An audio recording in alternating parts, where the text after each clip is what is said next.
expressed in the following program are those of the program's participants and do not necessarily reflect those of station staff, management, and advertisers.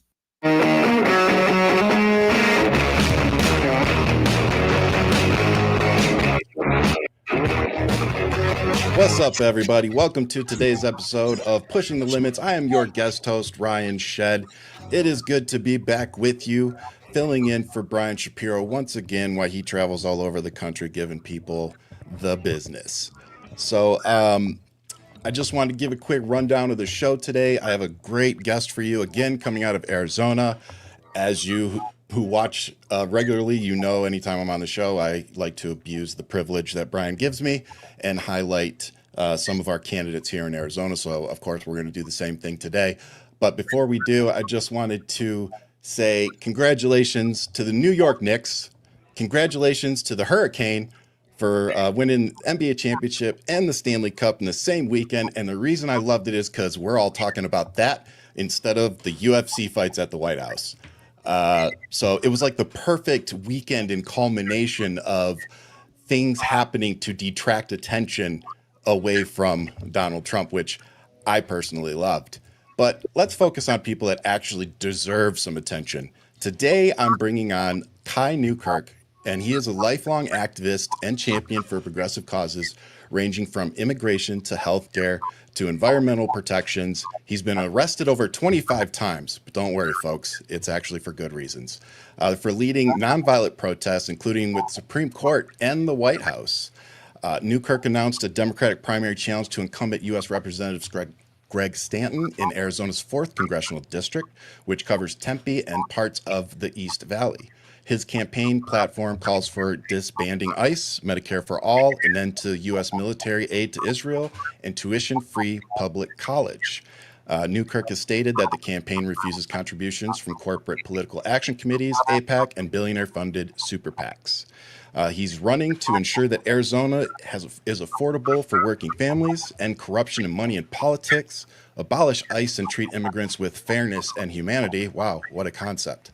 And to stop genocidal wars, which hopefully we all want to see end.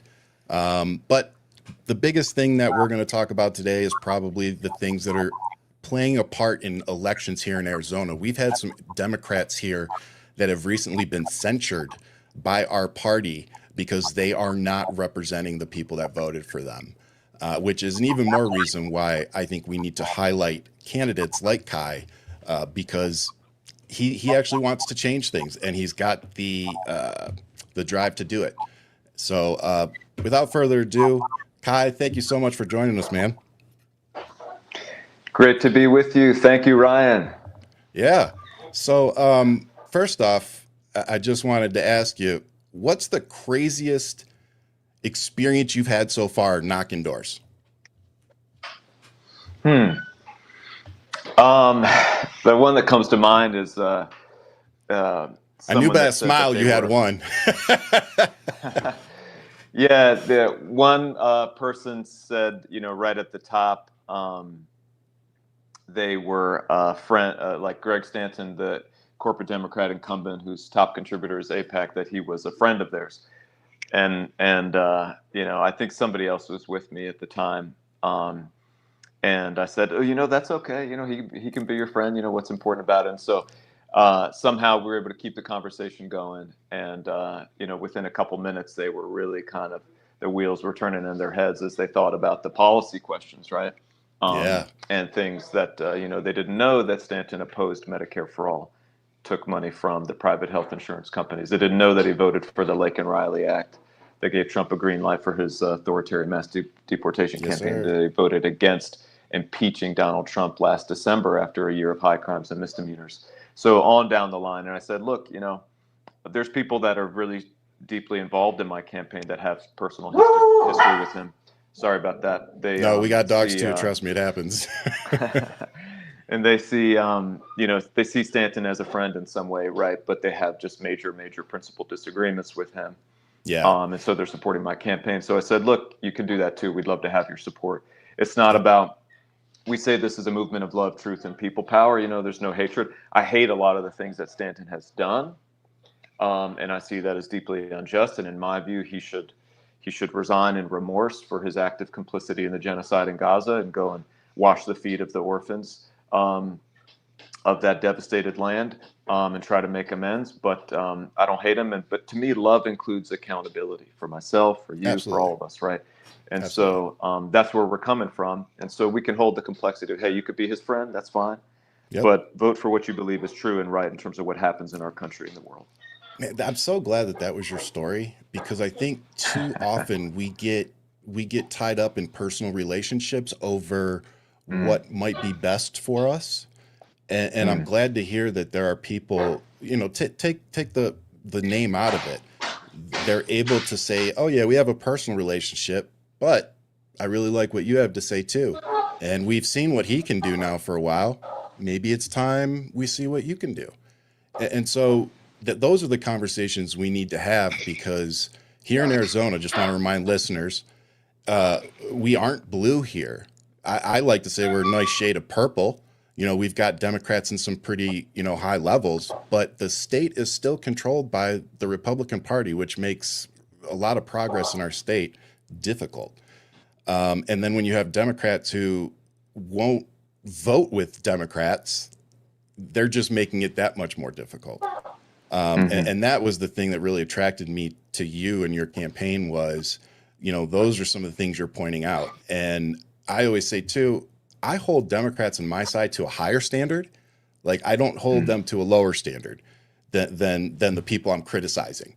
And I think too many times that loyalty that they were talking about gets in the way of us doing what's right, or what we know in our gut is like, oh, yeah, I probably should vote for that person. But so I love that. I think those are the conversations that we need to have.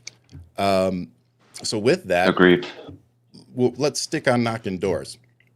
What's the number one issue that people are talking to you about when you ask them?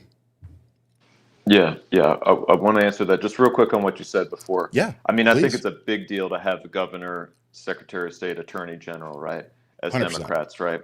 So I wouldn't say the Republicans are running the state, controlling the state legislature That's because fair. of that, but it's divided, right? It's divided, Yeah. and it's definitely true that we can't really move forward in a big way without the legislature. The governor can stop bad from being done and help get a little good here and there, right? The attorney Yep. general is able to do a lot. But in terms of really being able to move forward, we need the legislature. We're close. And as you point out, right, once we get the majority, we need to make sure that we're not going to have some Democrats that are on the Kirsten Sinema train, like Yes. some of the folks that are in there that I think need to be replaced. And I think, Stanton is a similar role at the congressional level, right? And Yeah.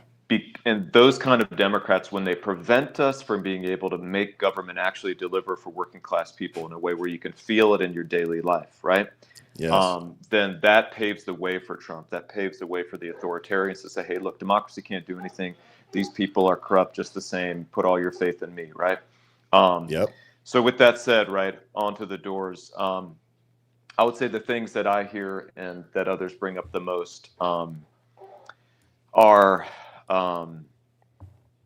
just dismay about Trump and his authoritarianism and his fascism and wanting people to stand up and fight harder. Yeah.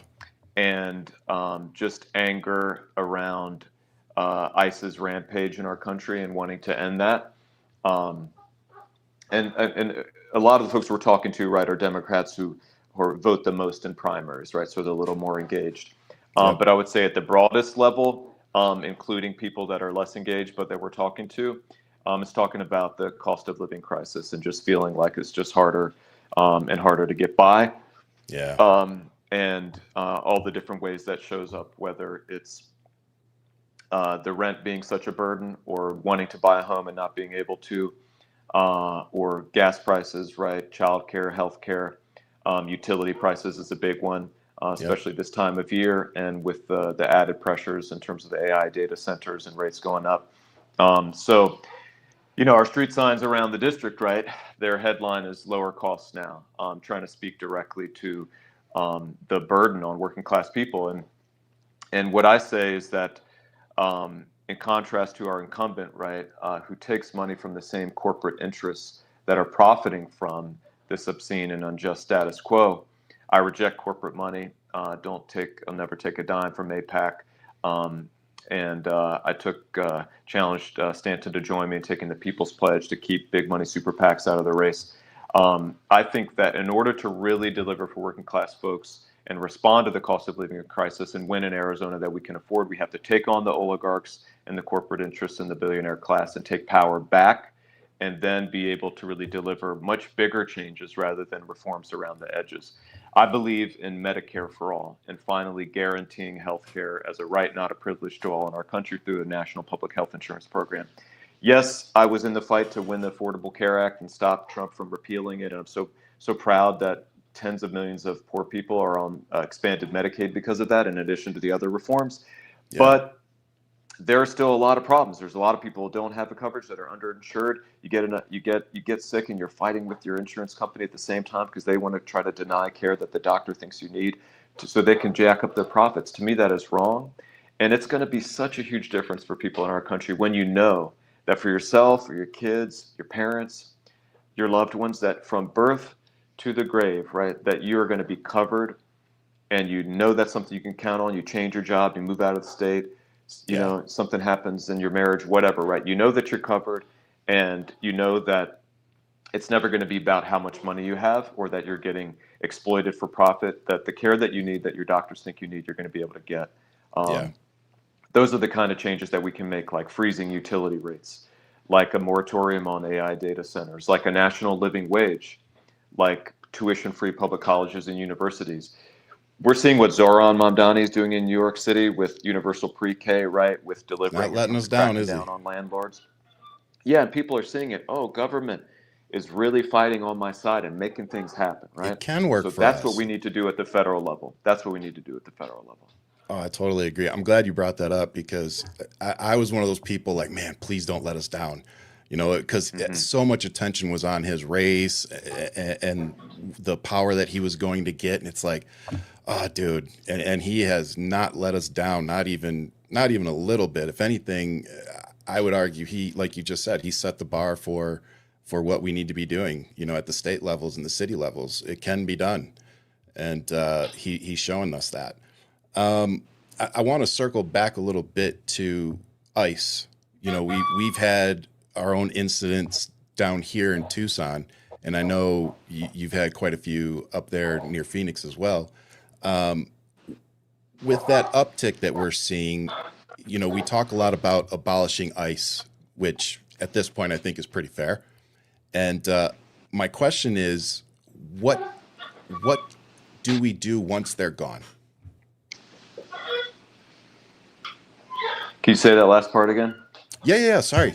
So my question is, like, once we abolish ICE, right, what can we do to alleviate the pressure surrounding immigration once they're gone? Got it. Well, in my view, it's clear that ICE is a danger, not just to the rights, but the lives of people in our country. 100%. Immigrants, citizens alike, wherever we were born. And we have to know that agency was only founded in 2003 after 9/11 to take a counterterrorism approach to the civil matter of immigration. I think that's been a disaster, and we need to go in a different direction. At this point, it's become, you know, Trump has used it both times in office to try to deploy as this kind of paramilitary force at the whim of the president. And he only backed off because of the mass nonviolent resistance around the country and people pushing back and saying no, and seeing the backlash from the public and having a sense that Republicans were freaking out about the political costs of continuing to go in the direction of authoritarian mass deportation, right? So we need to make sure that if he changes his mind about that, right, that he can't just whip that up again, right? So I think it's clear that that agency has to be disbanded, has to be abolished, that we have to restructure the parts of the Department of Homeland Security that deal with immigration to ensure that we protect human rights and that we put humanity at the center. And then we need major changes in immigration law. Number one, we need a path to citizenship for the millions of undocumented immigrants who are deeply rooted in our country, who are contributing in so many ways. I often talk about the deep and in some ways very intimate ways that our nation so often relies on undocumented immigrants, right? To care for our children, to care for our elders, grow and serve our food, right, to build our homes. These are some of the areas where there are more undocumented immigrants that are working in these industries, right, and doing that important work. And so how can we trust these members of our community to do this really important work, and yet not to have basic protections and basic rights in our society, and a legal status and a path to citizenship? So that to me is crucial. And then we need to create legal pathways for people to come to the country in a regulated way, in a way that's supported, right, who are poor and working class from other countries and want to come here for a better life. Because people often say, get in line. But there is no line for that, right? Trump has the gold card, right? And there's certain situations, but most of the people in those situations, there's no opportunity, right? So we need to create those legal pathways. And I think that doing so is going to be good for our country, right? We can have a safe, secure, well-regulated border, right, through which people come and go with authorization, and commerce flows, and our nation is connected in the south with our wonderful neighbor, Mexico, right, and where we protect human rights, right, and people have a sense of order, and we also have an opportunity for people to come and contribute to our country. So I think we need a real shift. Trump, the only folks that he's helping to come to our country, as far as I know, are white South Africans, right? Yes. That shows you something about what's and they're going going back on, right? now because things are so bad here. Oh, really? I haven't heard that. Yeah. Well, it shows you, I didn't know about that, but the fact that that's who he's prioritizing, right, really shows you about something about what the vision for a country is. That ultimately wasn't about the rule of law.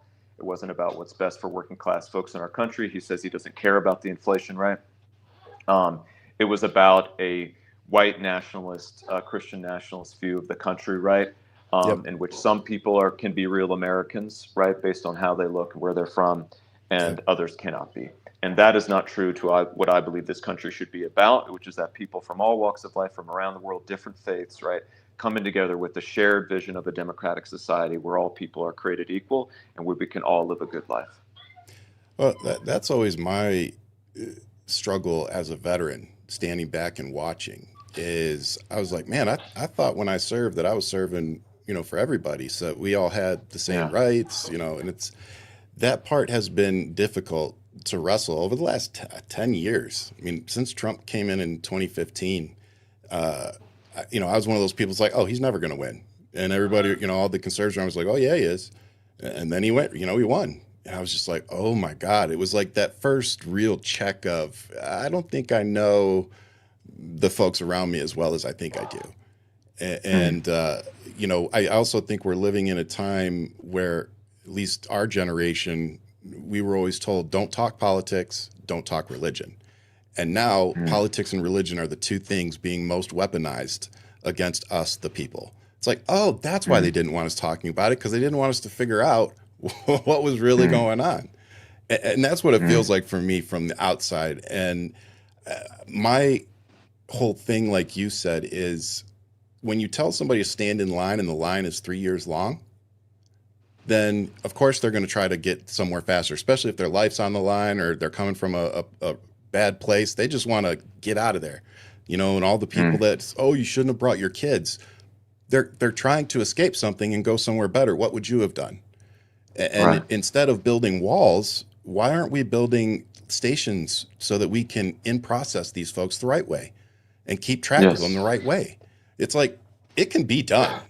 We just are choosing not to. We're choosing to do construction projects so that all conservative buddies can get kickbacks on the back end, instead of doing something that would actually alleviate the problem, which is create a process that takes something like 6 months instead of 6 freaking years.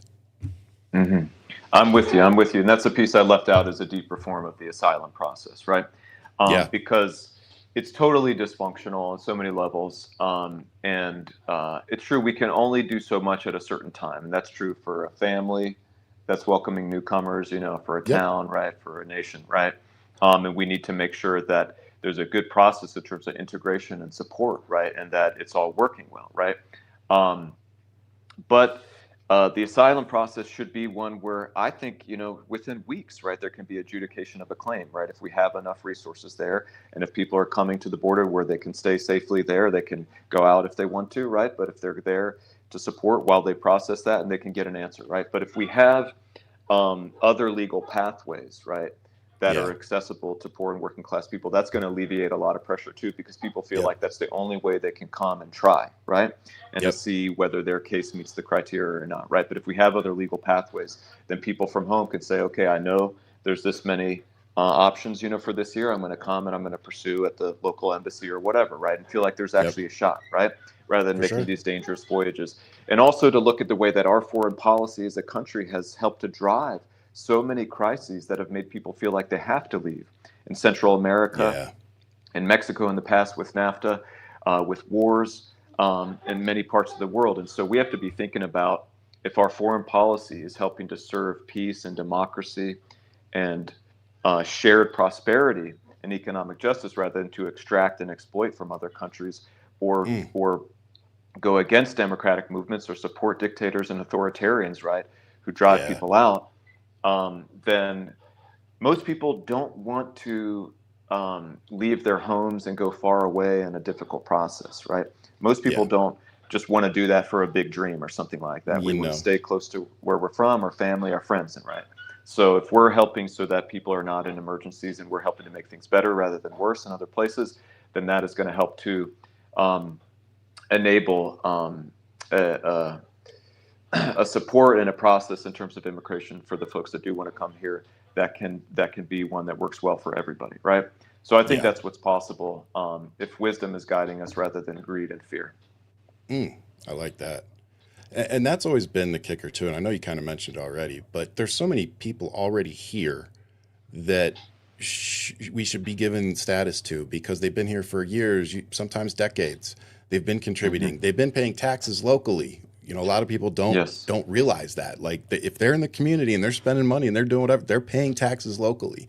They may not be paying federal taxes, but they are paying taxes locally, which is why I think it's like 17 municipalities across the entire country where they allow undocumented immigrants that are in their district to vote on city matters because they are contributing. So it's interesting to see the differences. And I think that's another problem is there seems to be differences from state to state.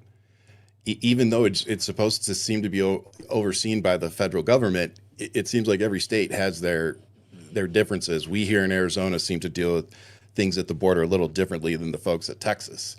And it's just like, where's the uniformity? I just don't understand why this is so difficult for folks to understand. I have not heard one Democrat come out and say, oh, we should be keeping criminals. If they're undocumented and they're a criminal, ship them out. I don't see anybody arguing that. Put them through the process and have that be that. Criminals, great. But the fact of the matter is most of the people, I would argue probably 97% of the people have been picked up for whatever and deported had much smaller and shorter criminal records than the president of the United States. So when I'm seeing these people get deported for something really stupid while simultaneously watching a convicted felon and a sexual abuser run our country, I'm sorry, I'd rather keep the immigrant and get rid of Trump. Maybe that's just me.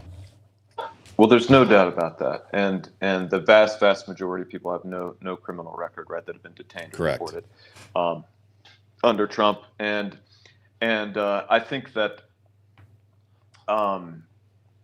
in my view, right, we have a criminal legal system. There's a lot that needs to be much better about that. That is unjust and discriminatory in many ways, but it is there to address these issues, and so we've all, if we've been driving for very long, gone over the speed limit, right? Or we've jaywalked, right? And so most of us have understand that our record in terms of, perfect fidelity to the rule of law is not unblemished, right? And so to me, I don't see that necessarily as the standard, right? Because if somebody, had some minor offense and they were accountable for that and they're doing good things in their community, to me, that is not a base to say that the best thing to do is deport in that case.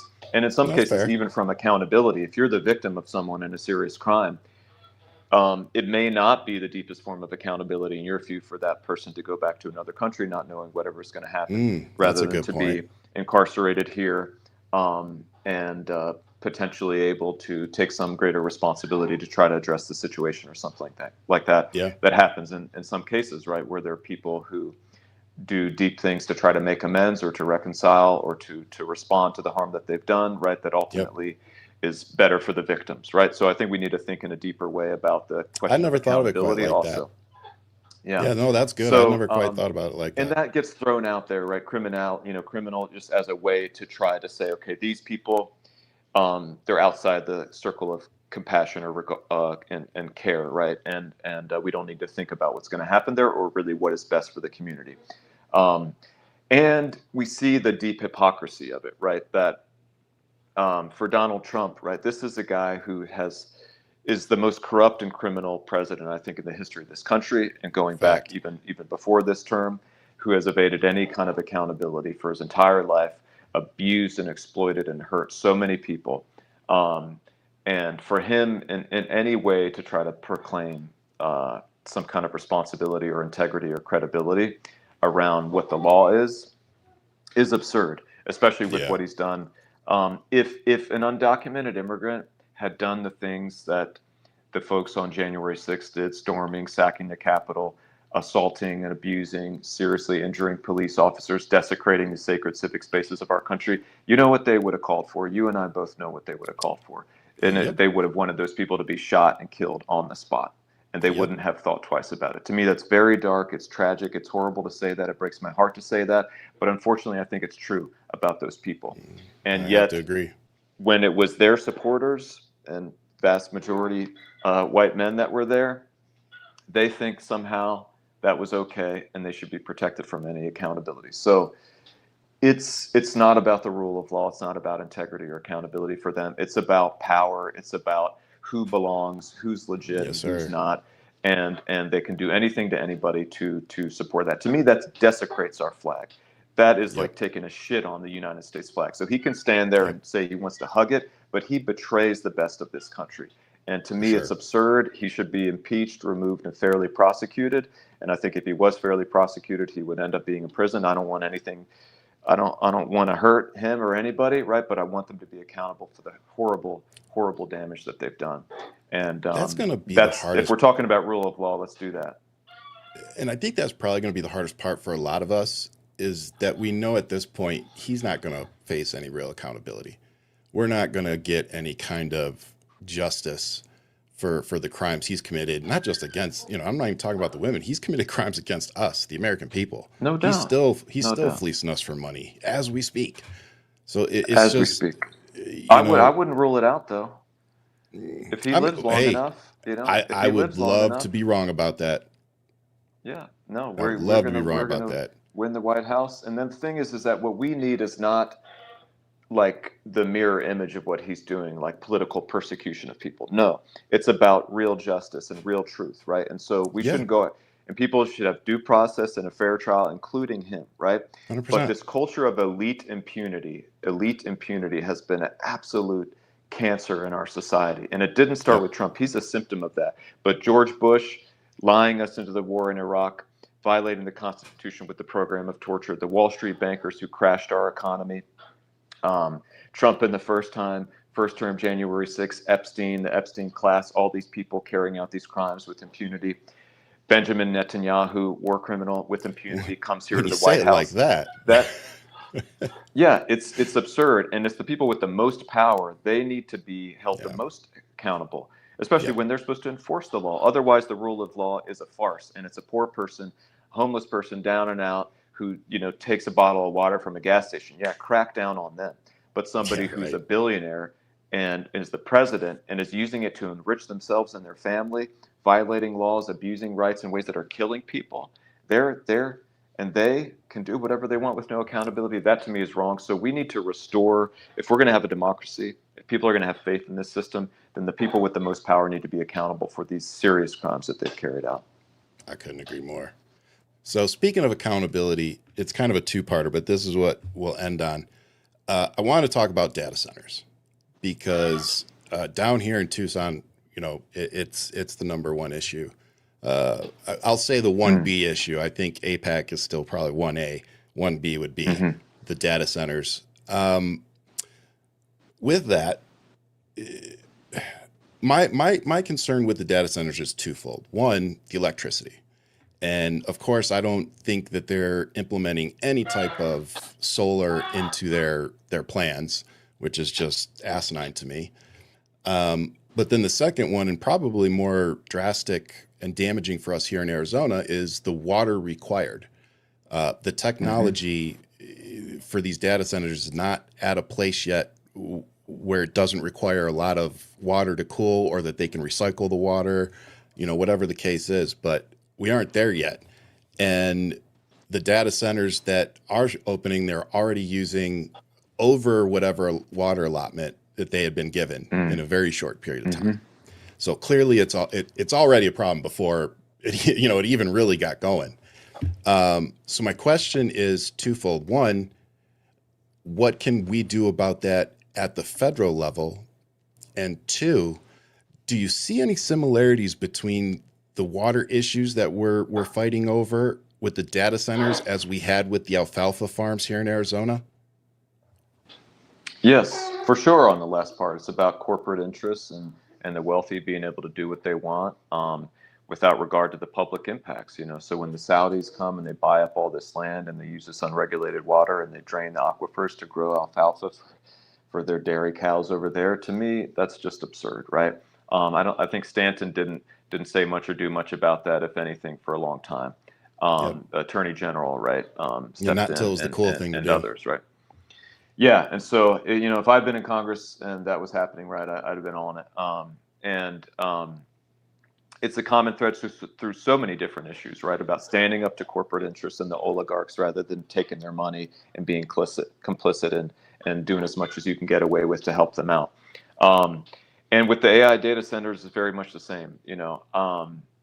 They're trying to build one here in the district in Ahwatukee, right, surrounded by neighborhoods, residential area. It's commercial zoning, right? It should be like a shopping center or something like that. And they want to put this mega industrial facility there. And it's unacceptable. I'm standing up against it. We've helped to lead protests there. Stanton, the incumbent, hasn't said anything about it. He takes money from corporate interests that are behind it in terms of big tech. And I support Bernie Sanders and AOC's bill calling for a moratorium on AI data centers to enable us to put in place a regulatory framework, not just around the data centers and ensuring that they're properly sited and that water and energy issues, right, are dealt with in a good way so that it's carbon neutral, so that it's not a burden on the grid, so that it's not creating localized pollution, so that it's not polluting or water, or in Arizona really using water. They're doing it in other countries. There's no reason we can't. Yes, that's right. So we can say, but we can demand that here, but also to say that we need a regulatory framework for the overall technology of artificial intelligence, which in my view is something that is life wants to evolve. It wants to know, it wants to develop as much intelligence AI as isn't possible. going There's anywhere. this humankind trying to do that, and it has great potential benefits. But the experts in that industry tell us there are existential risks, right? And we see it already in terms of the economic impacts. There's a billboard in the Bay Area that says "Stop hiring humans," right, from an AI company, right? So the oligarchs, they don't care about what could be tens of millions of layoffs and huge dislocation, right? And even greater risk. So to me, we need that moratorium to put in place the regulatory framework. It shouldn't just be greed and fear and oligarchs trying to become the next trillionaire and militaries that are worried about outcompeting that's driving this technology. And a missing piece that I don't think is being talked about enough is that we need an international treaty. We need negotiations now to create an international treaty to govern this. We did this with past situations where there was a new technology that had existential risks: nuclear nonproliferation, chemical weapons, biological weapons, the Outer Space Treaty that stopped outer space from being a zone of warfighting, the ozone treaty, right, that healed the hole in the ozone, right?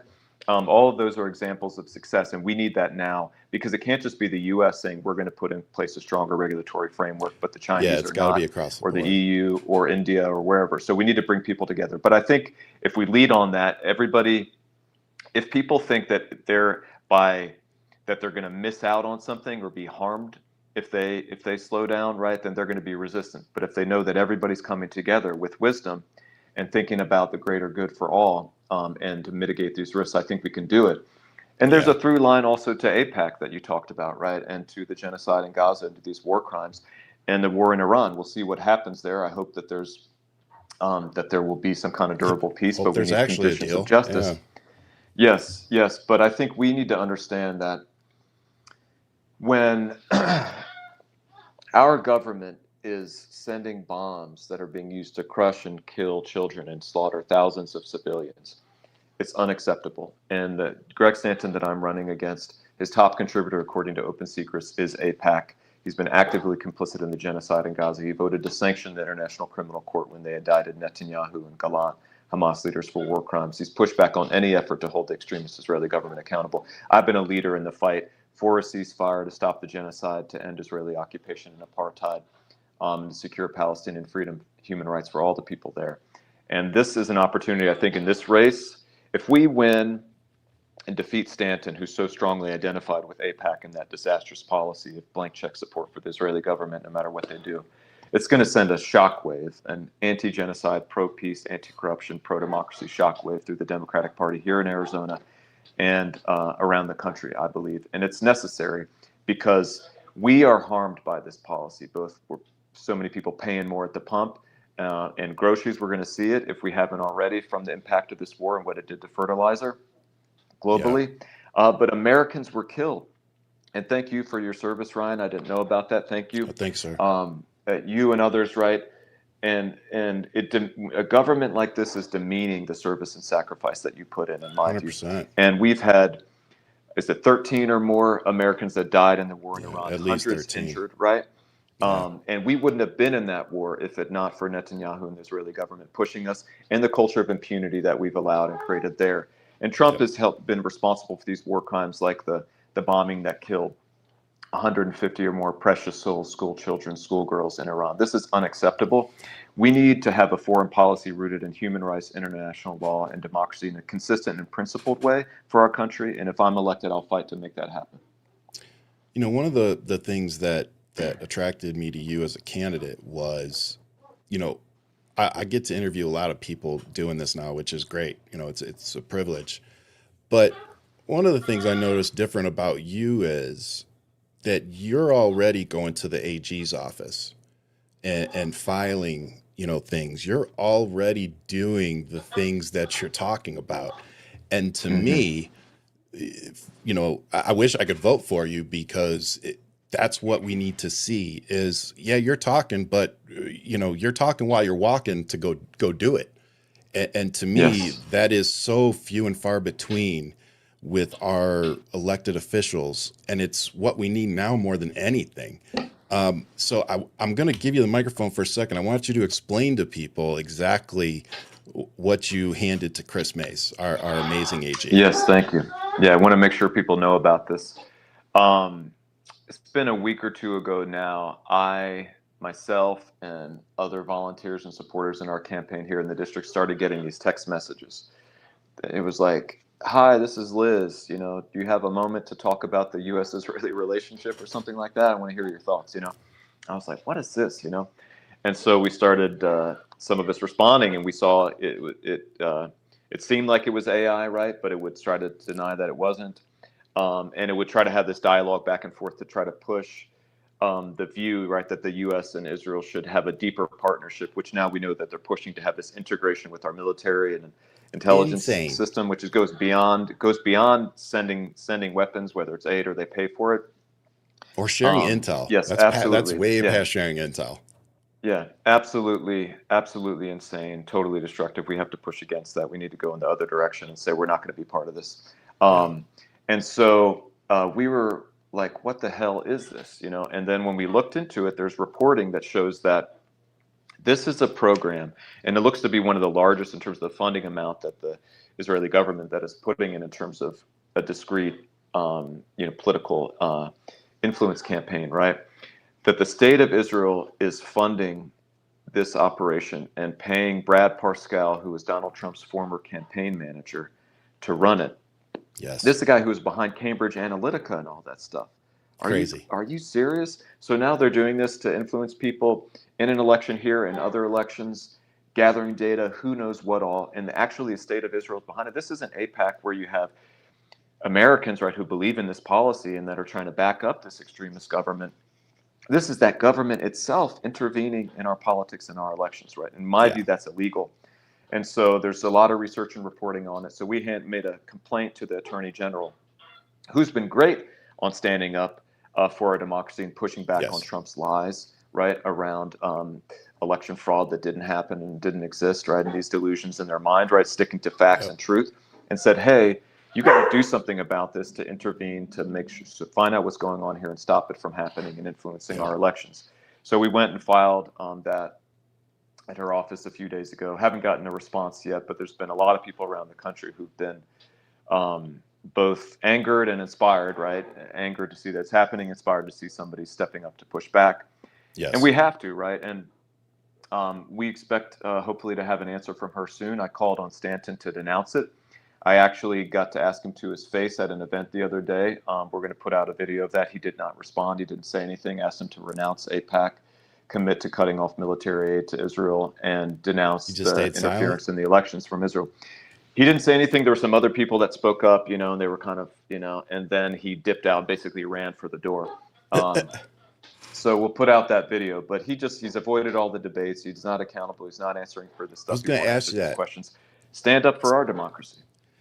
I was talking to my partner, Jenna Lynn, and we said that. I said, one of the things that cost AOC the election, or not cost her, won the election for her originally, was that, I don't even remember the guy's name, but he was like the second ranking Democrat, Crowley. I think. And thank you.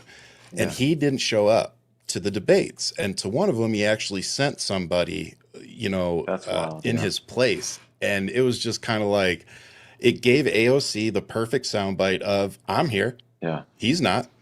And next thing you knew, she won.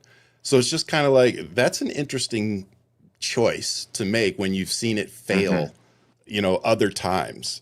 It's like, oh, so you think not showing up and ignoring the problems, going to make it go away? Mm-mm. Yeah. Yeah, to me, it's unacceptable. He's not shown up at or canceled 4 or 5 different either conversations, forums, debates that were supposed to happen that will be hosted by different groups. And when I was there and I saw all the effort that went in it from the Clean Elections Commission and local media and everything to have the civic lot of people resource, right? And then he just has this contempt for it not to show up. To me, it's unacceptable. And we deserve somebody who will answer for their record, who will respond to voters, right, and who will stand up for our democracy. And, look, I wish you had sent somebody so I could at least said something to him. And hopefully we'll have another so you haven't gotten to debate him like once. No. And I think the voters deserve that. We're going to keep pushing for it. 100%. That's the part I don't get either, is why are you going to vote for somebody who refuses to show up to do a town hall with you? Why are you going to vote for somebody that refuses to show up and hear your issues, your gripes? Like you said, they run for the door the minute it gets a little difficult and the hard questions start coming out. Yeah, man. Yeah, dude, stand, take it. I get tough questions. I like it because it's an opportunity to try to reach people and persuade them and bring them on and connect with folks, right? Establish some common ground. So don't be afraid. I'm sure you're probably experiencing the same thing. I tell people all the time, you get this preconceived notion about who I am because of these little 1 or 2 minute clips I do on social media. But when you get out and you start talking to people, or you go start knocking doors like you're doing, you realize really quick, once you get through that initial rhetoric or whatever you got to get through, once you start talking about what's bothering us, I say 9 out of 10, most of us are on the same page, same things affecting us. We're all struggling financially right now because of gas prices. And we're all finding out, if we didn't master in economics in college, a lot of us are now discovering that gas prices increasing to such a high level increases overhead for businesses, and that gets passed on to us, the consumers. So it's just so many of these things happening right now. And also for me, I stopped making videos after a while because I was like, I told you this was going to happen. So why am I going to keep making videos? This is what I warned you about.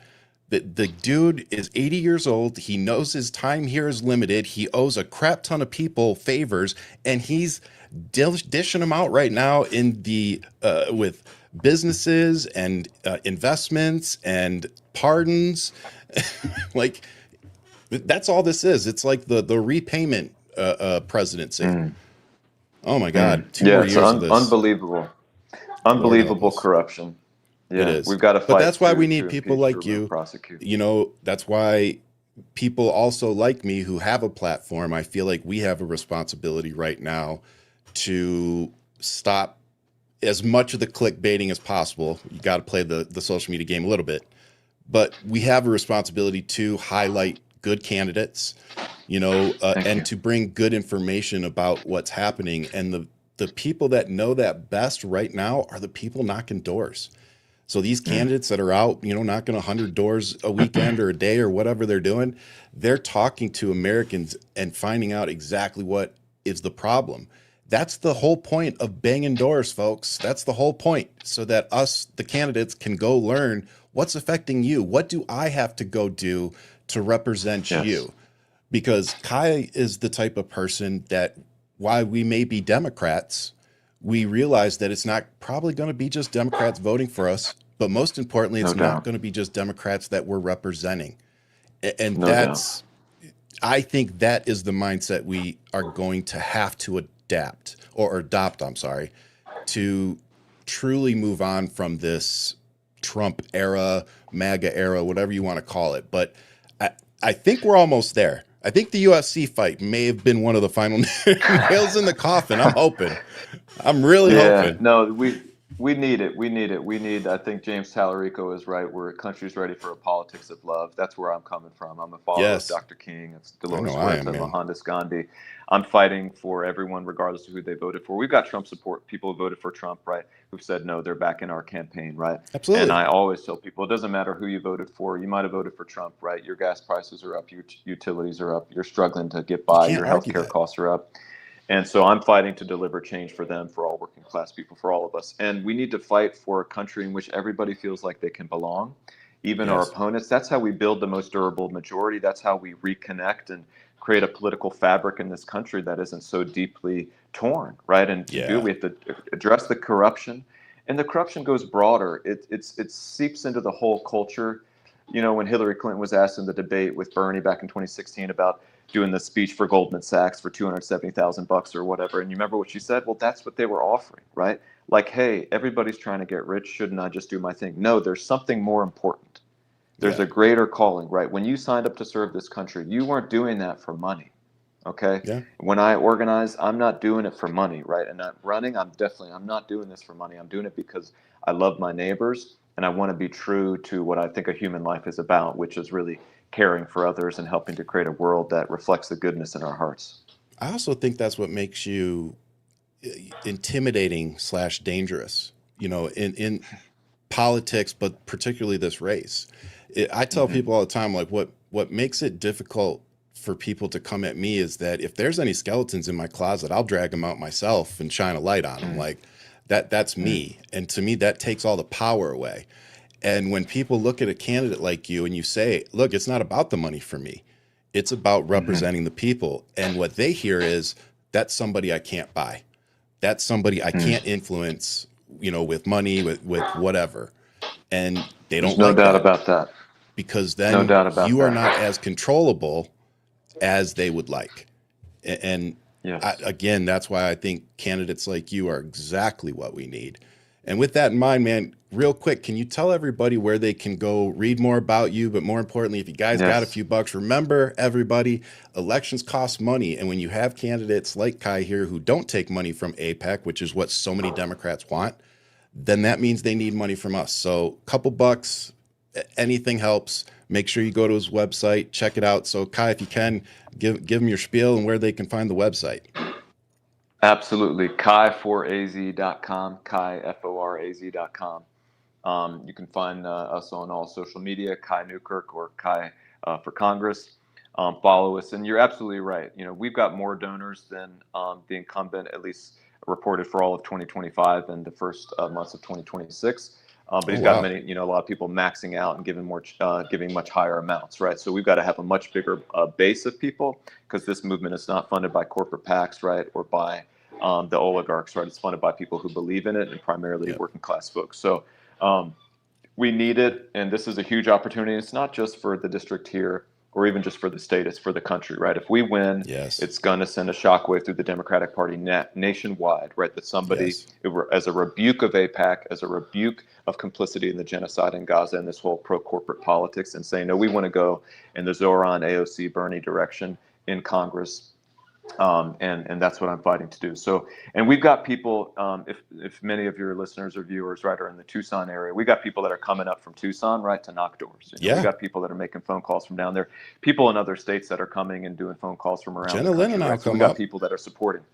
Yeah, So we'd man. love you to do that. I think for the 27th, I know there's a caravan coming up on Saturday from Tucson. So we'd love to have folks be part of Okay. that.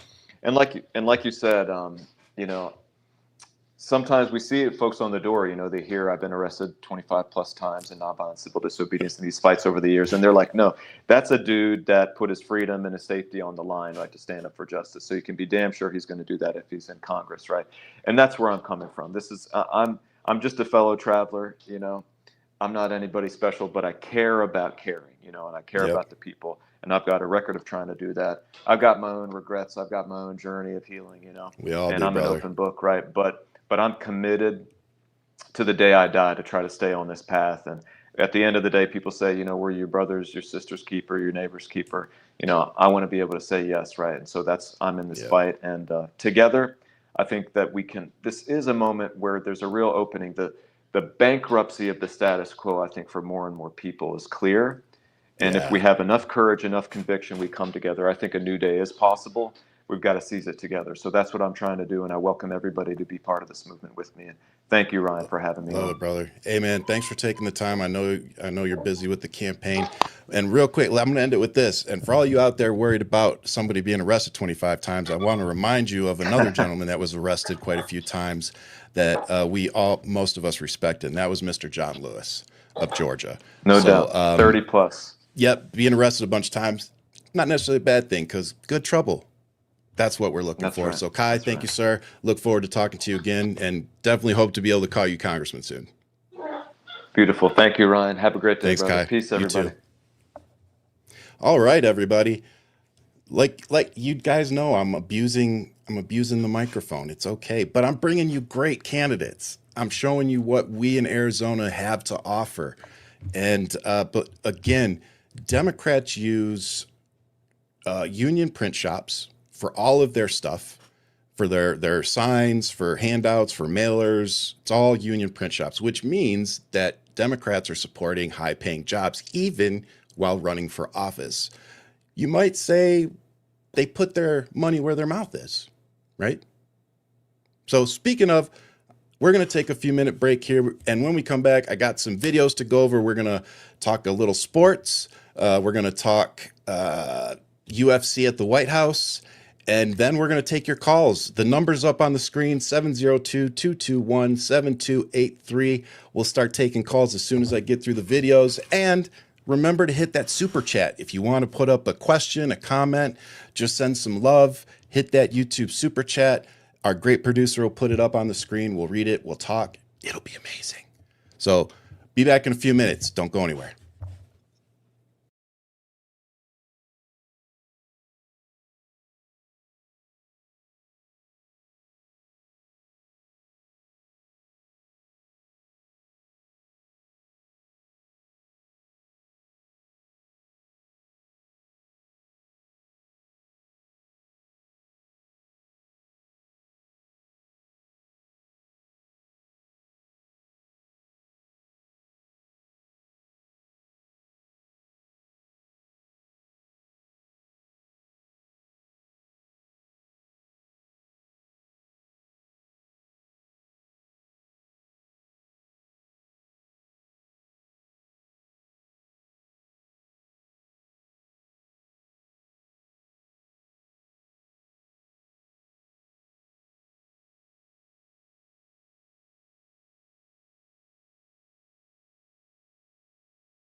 Welcome back to Pushing the Limits. I am your guest host, Ryan Shedd, filling in for Brian Shapiro, who's been hanging out and doing other shows.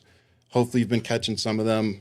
I know he's been going live a lot too. So look, everybody, we're going to be taking calls here in probably like 15, 20 minutes, 702-221-7283. And make sure you hit that super chat on YouTube.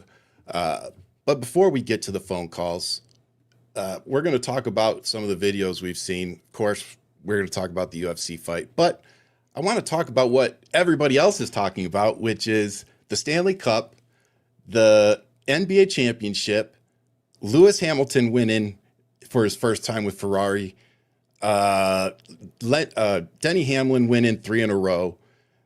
Just amazing stuff. So here's the Knicks. They won it in 5. It's first time in 40 plus years. And it's just nice to see them celebrating, having a good time. Yeah, they deserve it. It was amazing. And I'm so glad that Donald Trump wasn't able to, curse these guys. I think I saw a lot of people, myself included, when they lost that game, it was like, oh God, don't let this be the start of they're going to lose the next 3. And they didn't let that happen. So congratulations to the Knicks. Very happy for New York City. It was so cool watching y'all celebrate and in the streets, making noise, dancing. I saw some really great stuff. Of course, things get a little out of hand in some areas, but I saw a lot more celebrating and people just getting along. And we talk so much politics on this show. And when I watch sporting events like that, I'm reminded, sports bring us all together. Things like that bring us together as fans. Why can't we come together on things that affect our daily lives? You see all these baseballs, I'm a huge sports fan, don't get me wrong. But if we can all come together for a football game or a basketball game, can we please come together to start winning some of these elections? Call it the New York Knicks. Line them up the door, and then when they come in, just have them vote. And remember, folks, I'm not telling you how to vote. I just like giving information. But inform yourself. Even with Kai, I just told you, go research them yourself.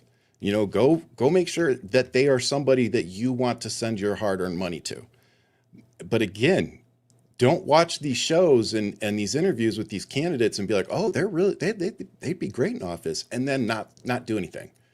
I can't go bang on doors very much because I got bad back, but I've got this platform somebody gave me for some reason, so I use it the way I can. And we need people that are going to bring us together. Another thing that brought us together was the Hurricanes winning the Stanley Cup. I believe this was last night, right? So this is, I believe this is the clip of them right as they're winning. And they're going to clinch it appropriately with a total team effort and a Here we go. Celebrate, the boys. Carolina Hurricanes have won the Stanley Cup for the second time. So while all the conservatives were circle jerking on the White House lawn, people were actually watching hockey. It was a much better thing to do with your time, by the way. And I just want to talk about it real quick. I didn't put it on the outline. Just give me a second there, Justin. I'm a huge sports fan. Brian and I have been talking about doing a sports show, so I'm going to take a few seconds. My dad was an engineer for Chrysler, and he used to take me to NASCAR races. He used to take me to, the funny car races. And he loved F1. I tell folks, I only saw my dad cry a handful of times, and 2 of the times was when Ayrton Senna died in Imola in 94, and then when Dale Earnhardt died in 2001. Like we were both a mess when Dale died. But so it's just something that my dad instilled in me, a love for sports. And so yesterday I got to watch my favorite racer, which is Lewis Hamilton. He's an F1 racer, 7-time world champ. Got robbed of his 8th. That's a different story. But he left Mercedes, had a really rough first season, which I kind of expected because he had to get used to a new car. And then turns around yesterday and wins his first Grand Prix with Ferrari and has been doing pretty good for the beginning of the year. So it seems he's gotten used to the car, the team, and is really starting to, he's second in the Drivers' Championship. And if he does manage to win an 8th title, that's going to put him in, that's going to put him at the top. It's going to put him above even Michael Schumacher. So I want to see it. And so it's nice to see him driving and winning again. And then Denny Hamlin, man, we talked about it on the show when Brian had me on a week or two ago, because it was the night after I think Kyle Busch died. And, that one kind of hit me hard because Kyle Busch was like just coming into NASCAR right before my dad died. And he said Kyle Busch was the real deal. And so that was just a little personal hit. And so seeing Denny, who was a good friend of his, winning, and more importantly, Denny is somebody in this who's accomplished so much in NASCAR, and he's never won a championship. So it would just be really nice to see him win one. And, Tyler Reddick is his driver, so he can always go slash the tires before they go out on Sunday. Just throwing some ideas out there, Denny. You can always just make it so he can't go out there. That's not how you'd want to win, though. So let's move on to the embarrassing part of the show, which is reviewing things Trump is doing, which we're going to start with. Trump today was actually at the G7 summit. And I think he was still coming off of his Adderall or something, because this is the way he acted. So wait for it.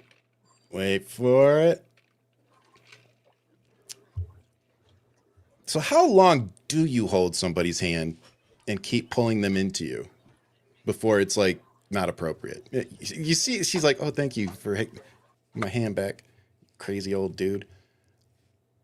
I mean, that's weird, right? Especially with a woman. Like with a dude, it can be a sign of dominance. Like, you squeeze hard, you kind of hold them there for a second, not necessarily pull them into you.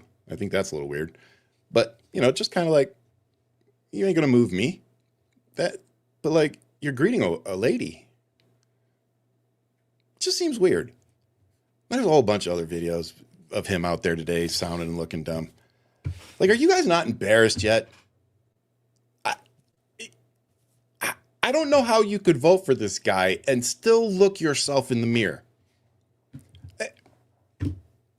If you aren't embarrassed of our country right now, like, do you realize at the World Cup, when they put on the American flag and played our national anthem, that they booed? Is this thing on? At the World Cup, when they put the American flag up and started playing the national anthem, the crowd booed. Not because they were booing the team. No. They were booing us. They were booing our entire country. They were booing our leadership. I hope y'all knew that. They weren't booing the players. They were booing the flag, because this administration has turned the American flag into an extremist symbol that they make money off of. For example, the UFC fight. It started off great with DC, Daniel Cormier? Yeah, this was him on the White House lawn.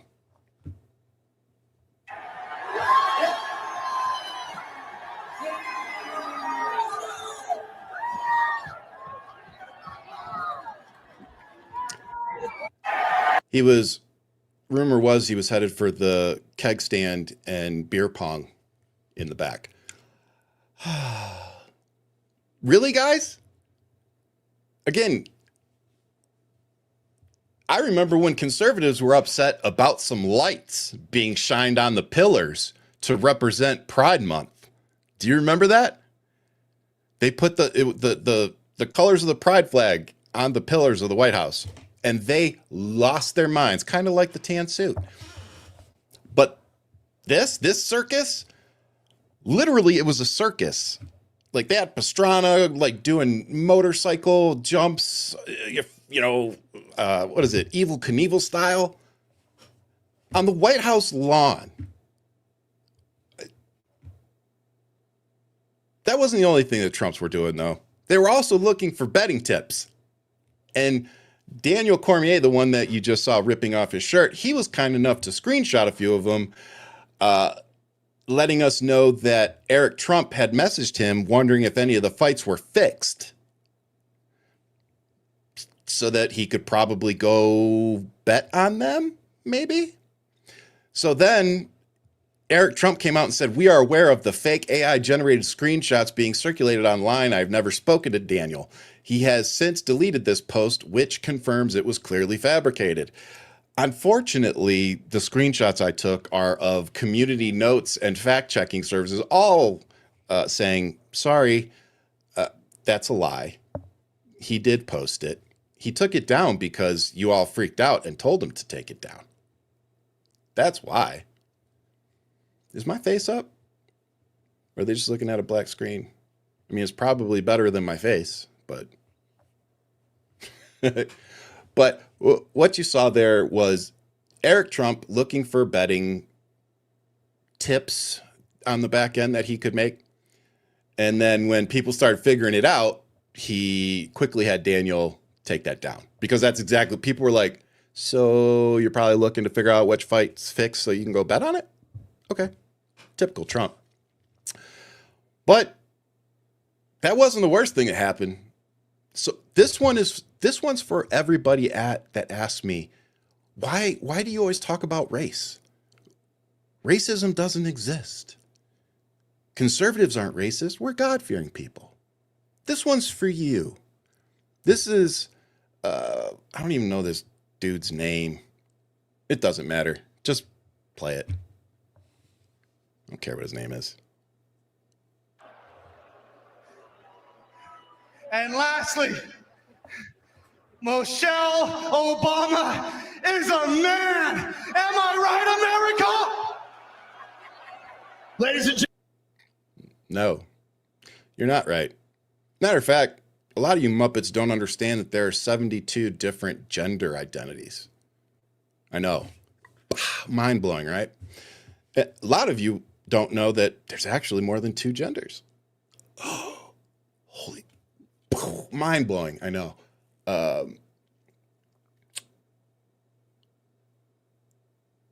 he loves the poorly educated. I don't know what else to say.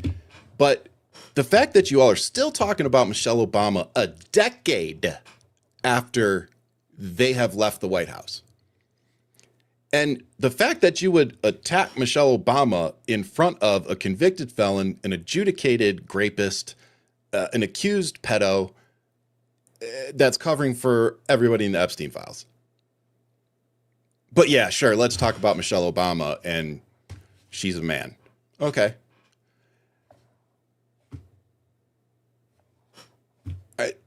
Why? Why was that even on your freaking mind in that moment? And Joe Rogan, why are you standing there smiling like the little bald freaking small person that you are? Like, I just seen clips of you on your radio show trashing everything Donald Trump is doing. But you show up in simp form at the UFC? Like, that's why I don't respect a lot of these podcasters. Because a lot of them helped Trump get elected, and then they want to sit back and clutch their pearls now when everything's happening that people like me said would happen, and they laughed in our faces and called us stupid and said, oh, it's just jokes and blah, blah, blah, blah. No, it's not. You have influence and you have a responsibility. You did not live up to that responsibility, and you helped a convicted felon get elected, and now you're deporting members of your family who have no criminal record in favor of a convicted felon with a longer criminal history than pretty much any immigrant in jail right now. You're doing great. Seriously. But hey, Trump, I think he might have missed the fight anyway, because once again, Droopy Donnie His face drooping on down into that collar. And you can tell he's asleep because his jaw's like dropping. Look, dude's he literally fell asleep. Somebody tapped him. He's just shaking his head. You know, I knew a guy who in the military, he could read a blueprint while he was asleep. And this is a God honest truth. I swear. I worked at the shipyard, and this dude figured out a way to keep his eyes open, but be asleep. Dude was dead asleep, but he looked like he was reading the blueprints. And he told me that was a trick he had learned back in the Army. Dude was considerably older than me at the time. And I was just like, they teach you how to they teach you to fall asleep? But look like you're awake? He's like, yeah, no, you know, they won't attack you the same if they think you're asleep. And he explained it all to me. And I was like, can you teach me? I want to be asleep, but look like I'm awake. I've been trying to figure that out ever since. Still can't do it. But look, Trump fell asleep, and personally, I think he missed the best fight of the night. That was on the White House lawn.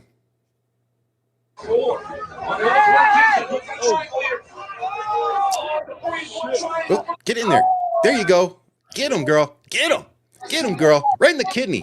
Right in the kidney. Cops. You're going to jail, bro. You fucked up. There's the cops. Ooh. Got one in. I missed that.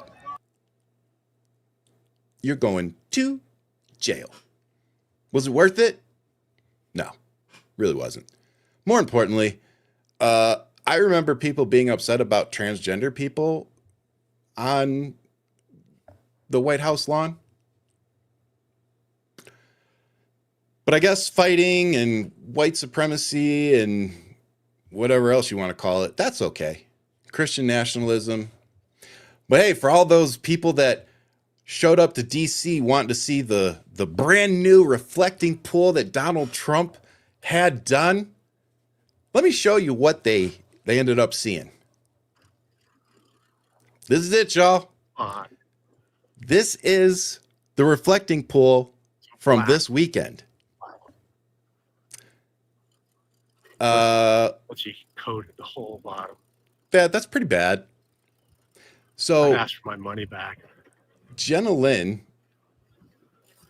was there a week or two before this, and she said that they had a cover, like a pool cover over it. They've got aerators out there. And I was like, great. Now we have we do what we're doing in our sewers. Yep. So, oh my God. What a disaster. Sewage treatment plants do this. Look at that. So basically, if you cover a sitting body of water that isn't circulating correctly, you cover it with like a dark covering of some sort, plastic, whatever. Now that's going to be heating up with the sun every day.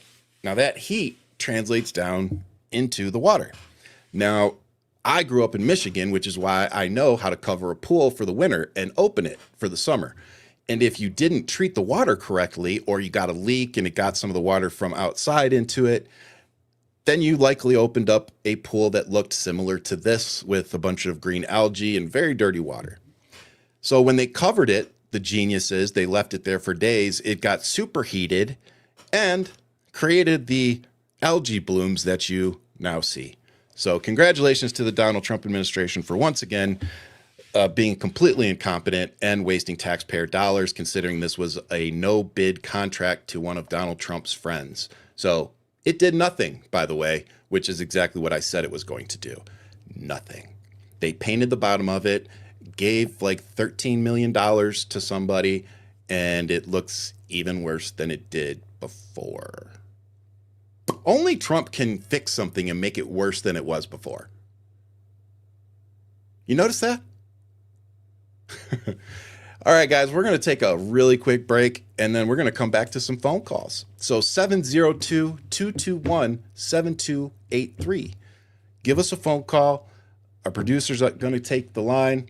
I want to talk to y'all. I want to hear what you did this weekend, what you thought was noteworthy, or we can just argue. Completely up to you. All right, guys, I'm going to be back in a few minutes. Don't go anywhere.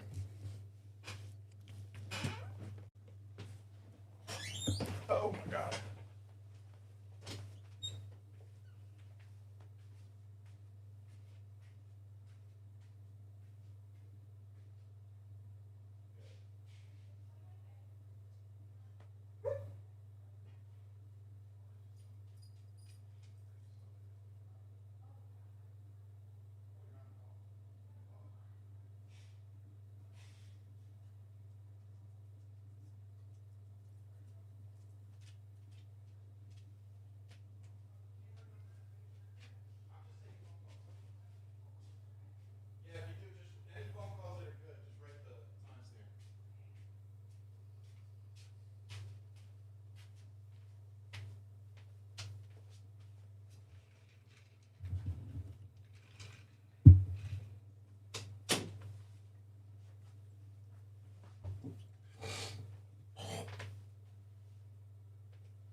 Hey, welcome back. This is the fourth quarter today, folks. I am Ryan Shedd, your guest host of Pushing the Limits today, filling in for Brian Shapiro.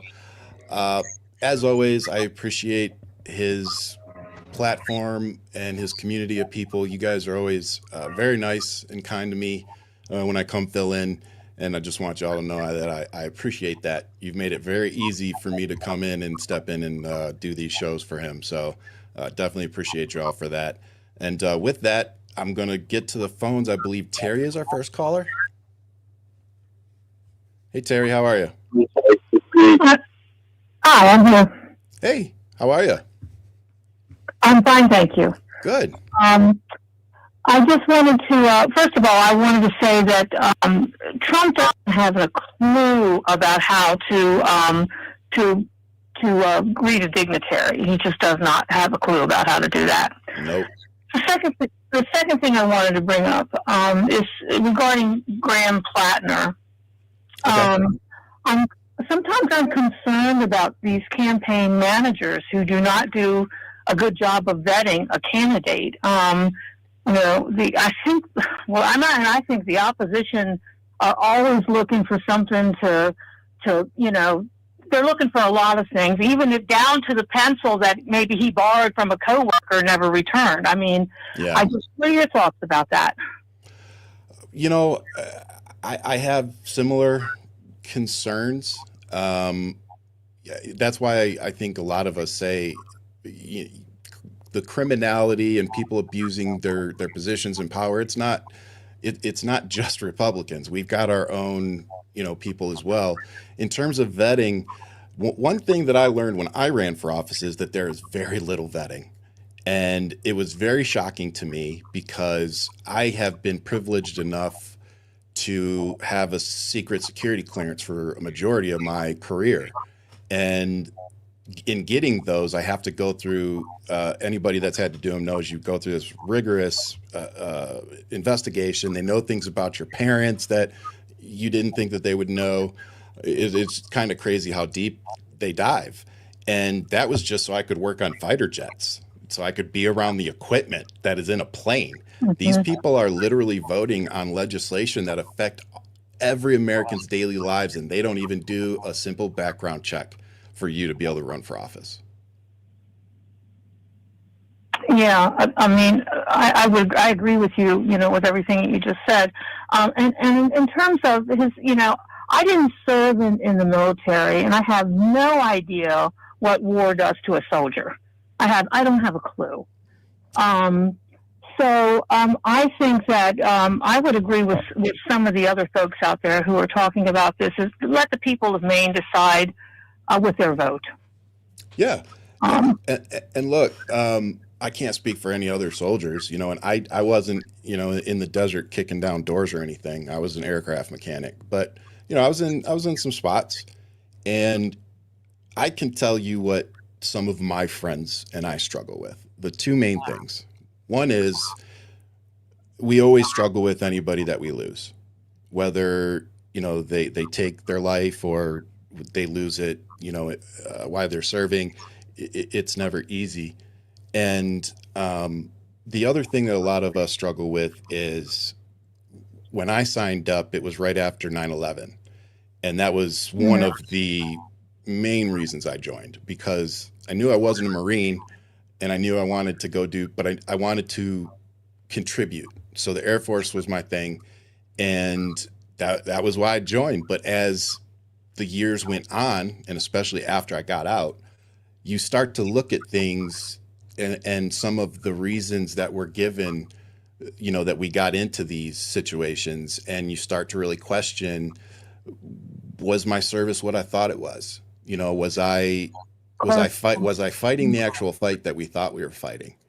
And so when you become kind of disenfranchised with it, I think those are the internal battles a lot of people face outside of the PTSD and some of the folks that have to deal with more gruesome stuff. But a lot of us just struggle with, should we have been doing what we were doing?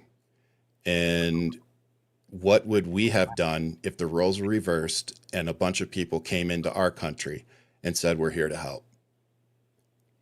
That's what I think about a lot. Yeah. Yeah, I just my son went to Afghanistan, did a tour of duty. He was in combat, and thankfully he came back and has been, he's been fine. But like I said, I'm not going to judge this guy because I don't know what it's like to go to war and what it does to you. But again, I still feel that it's let the people in Maine make their decision. They seem to be backing him. Just that's my feeling about it. I agree. Let the voters there decide. But I don't think that your I don't know if I'd call it criticism, constructive criticism. I don't think it's misplaced. I think that if we're going to try to ride the moral line, which we do because of Trump, because that's what needs to be done, we need to hold our side to, a higher standard. And so I think that there's some question thing, but this is what I also want to leave you with. Just because somebody served doesn't make them a good person. And just because somebody served and they have to deal with the things that they have to deal with, we can have empathy for them and help them, but also realize that they might not be the best mentally suited for the job that we need them to do. And as us veterans, sometimes that's just a reality that you have to deal with. Like, I may not be the person I used to be, and I have to now adapt. And unfortunately, and what I mean by that is we can't make excuses for veterans that may be, dealing with the fallout from their service and put them in these kind of positions because we don't want to seem like we're discriminating against them. I just think that we need to be realistic about certain positions. Just like, and I'll use an example we're looking at right now, dude from Pennsylvania, Fetterman. Yes. I am of the opinion that his stroke literally changed his faculties. And that actually happens. I had to go research it. That actually happens.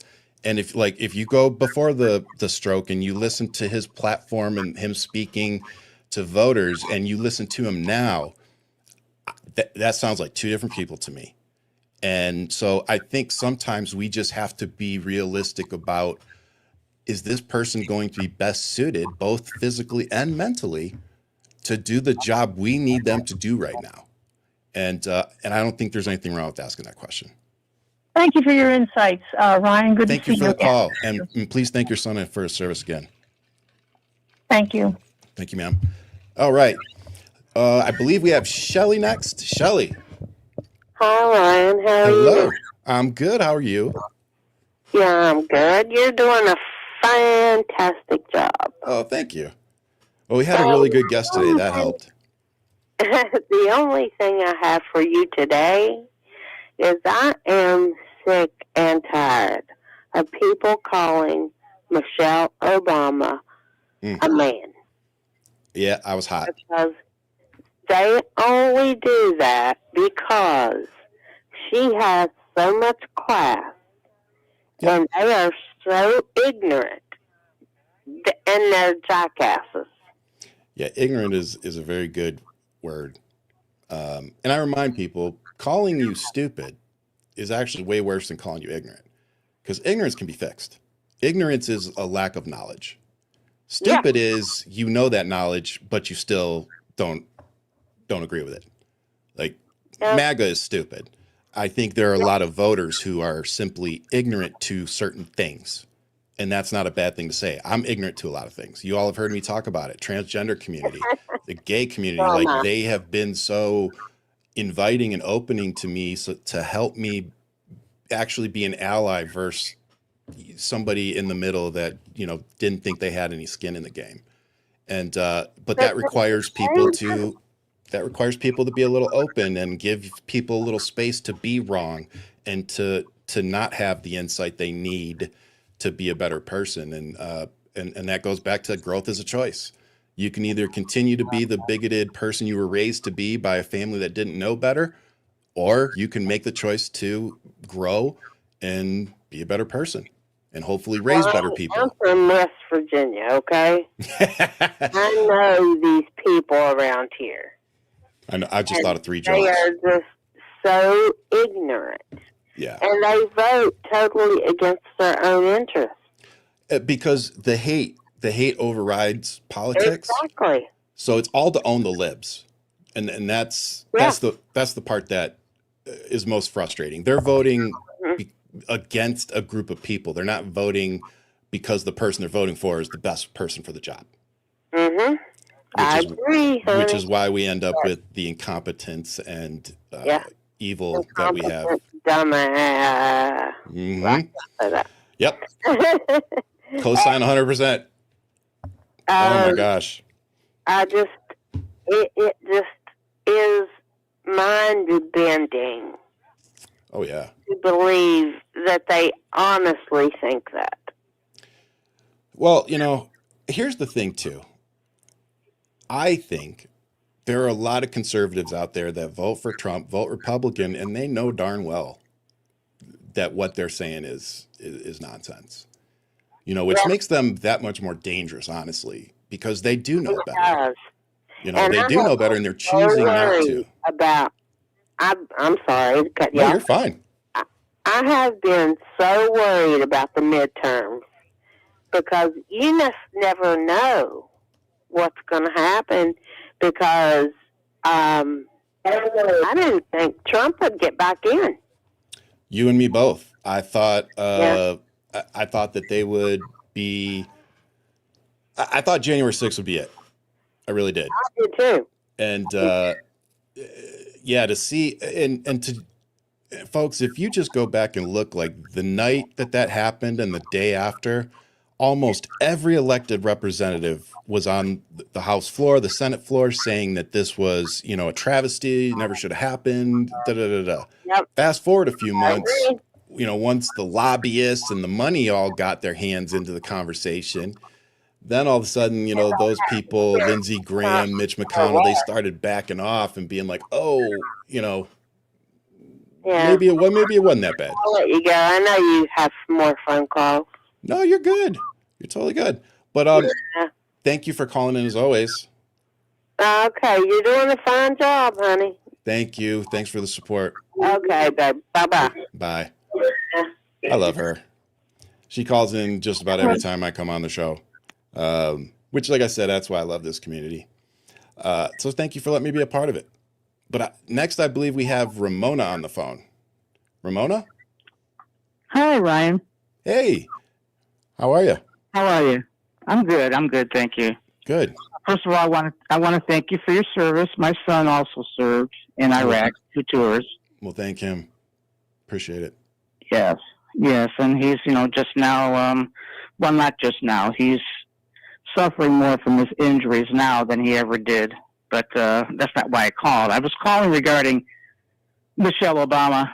I think that they are just jealous. They're very jealous of the Obamas, and especially a strong woman. They're really afraid of strong women. Yep. That's 100%. I'm not going to say that's all of it. But that's a major part of it. When you see a black woman successful, married to a successful man, 2 beautiful kids.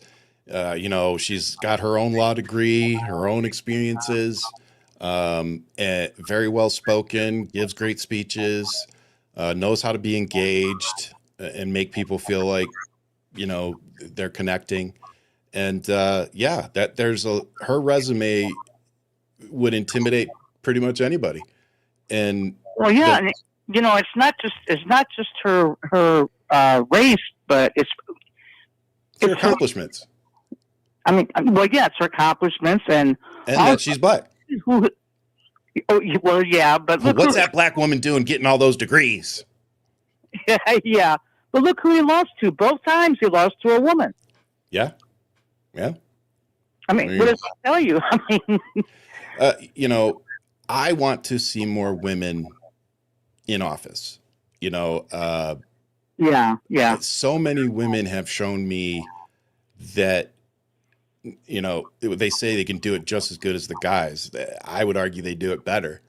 And for a couple reasons. It's similar to the Obamas in general. When they said, when they go low, we go high, you know, that was a mentality that they had to have. It wasn't necessarily a mantra they wanted everybody else to have. It was, we know that we're the first black everything now at this point, so we have to be perfect. And when people jump down your throat for wearing a tan suit, I think that only further illustrated the fact that they had to be perfect.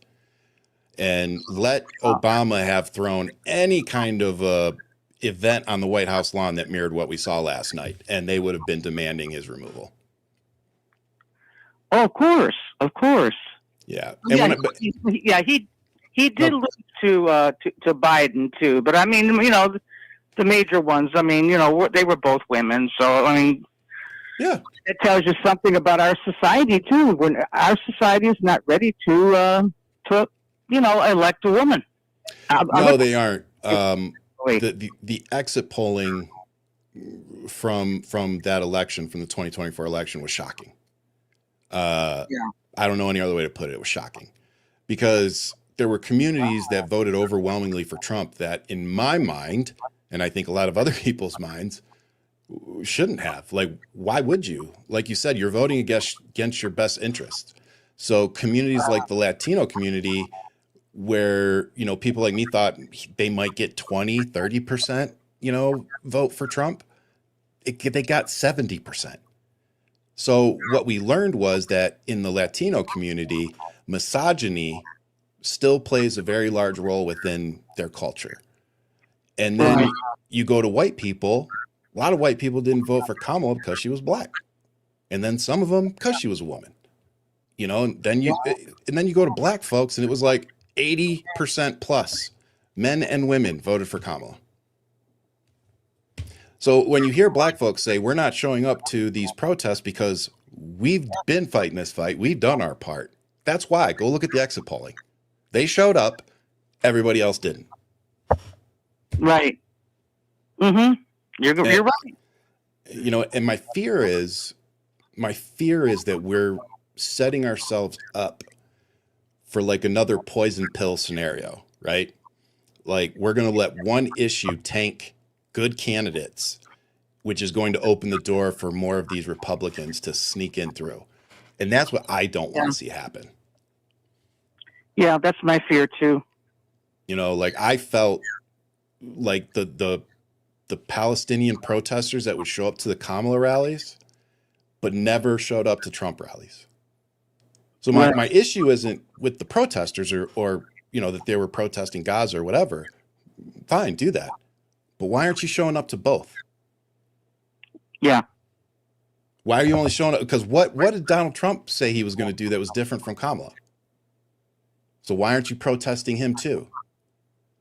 So that was where I started, like, okay, clearly somebody's organizing this, or it's like, be smarter about it at least send them to both. I don't know.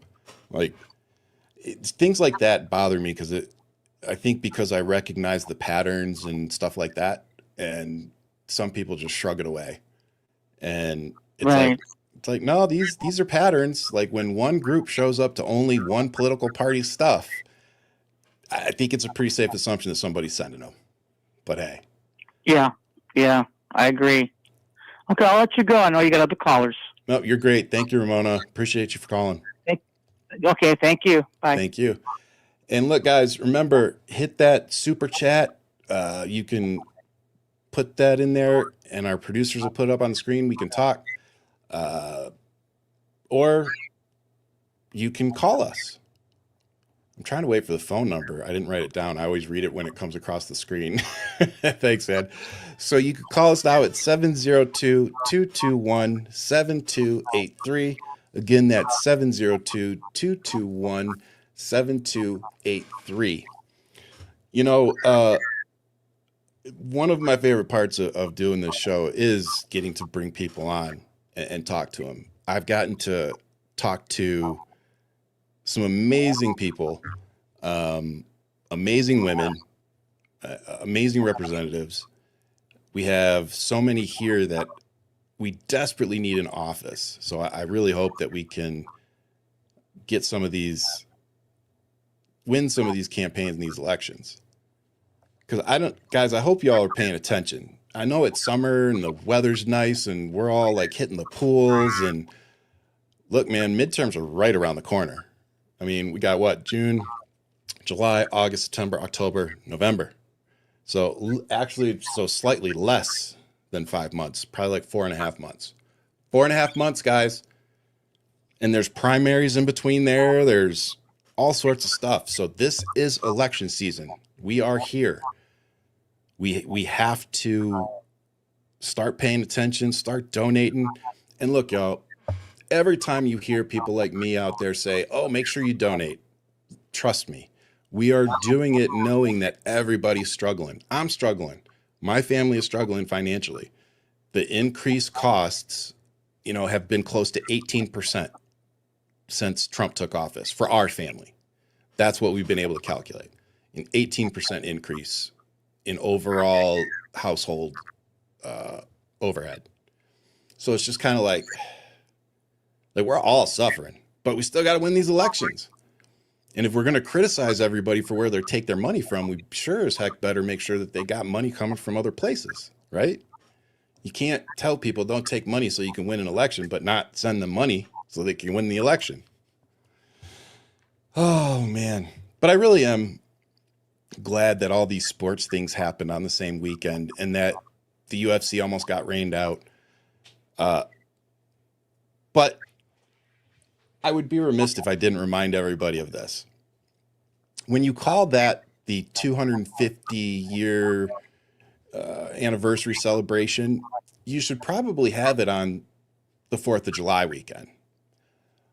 So why was it on June 14th?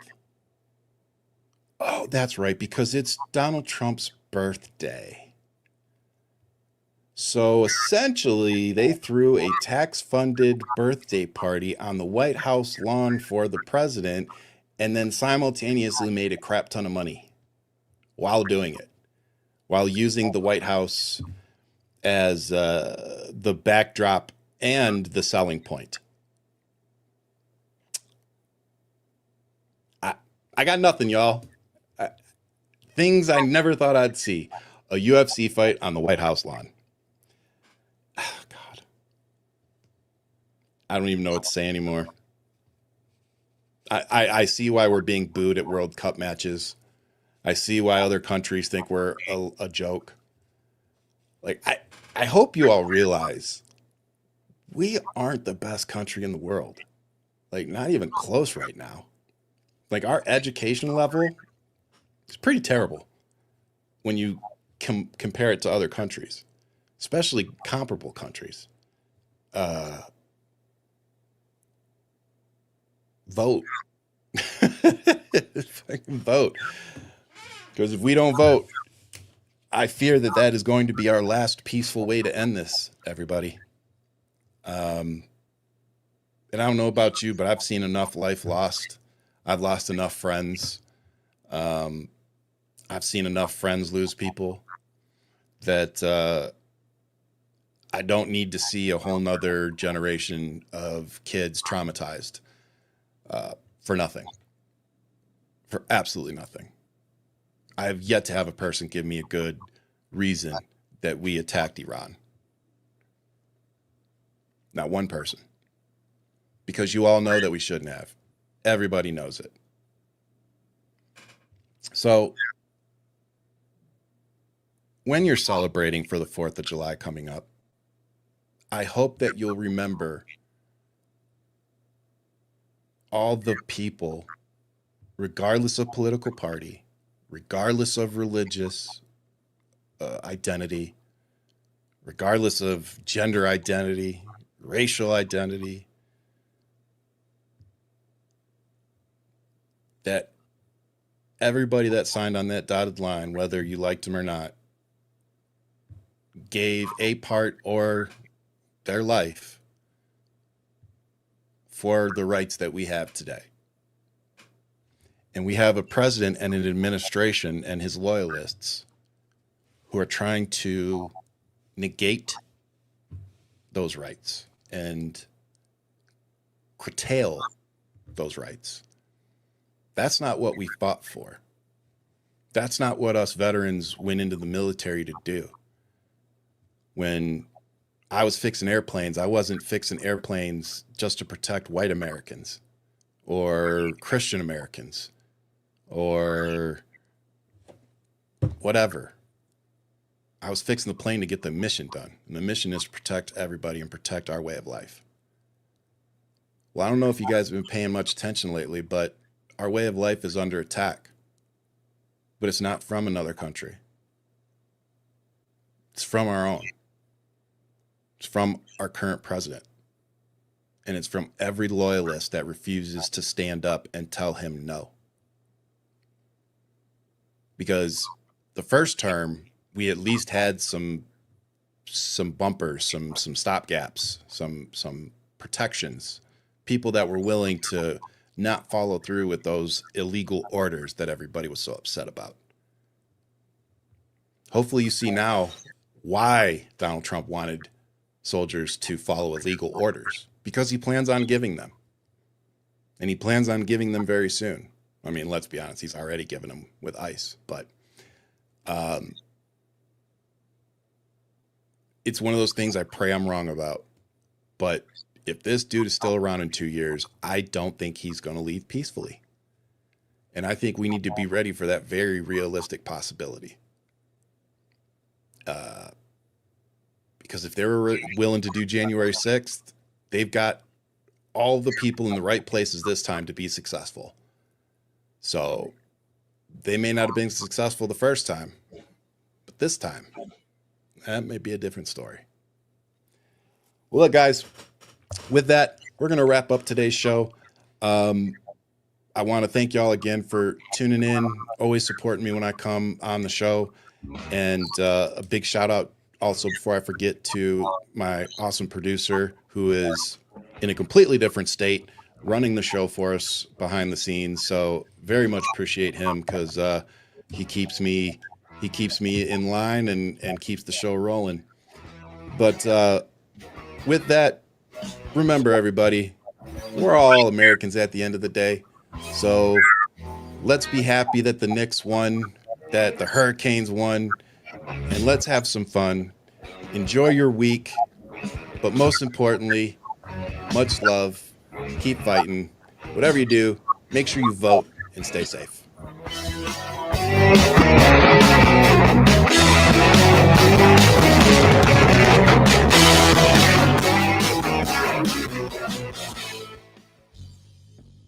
Hey everybody, are you struggling to find a pizza place that reminds you of Brooklyn? That true blue New York style pie? Well, worry no more. Stallone's Italian